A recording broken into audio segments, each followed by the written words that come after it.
एक किसान के पास एक गधा था जो काफी बूढ़ा हो चुका था। एक दिन वह चरने के लिए पास ही खेत में गया और असावधानी के कारण एक सूखे कुएं में गिर गया। जैसे ही वह कुएं में गिरा, डर के मारे जोर जोर से रेंकने लगा।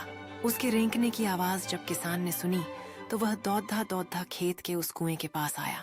किसान ने कुएं में झांका और अपने गधे को वहां देखकर बहुत चिंतित हो गया। किसान ने सोचा कि गधे को बचाना मुश्किल है, लेकिन उसने हार नहीं मानी। उसने कुएं के पास कुछ फूस और मिट्टी इकट्ठा करना शुरू किया।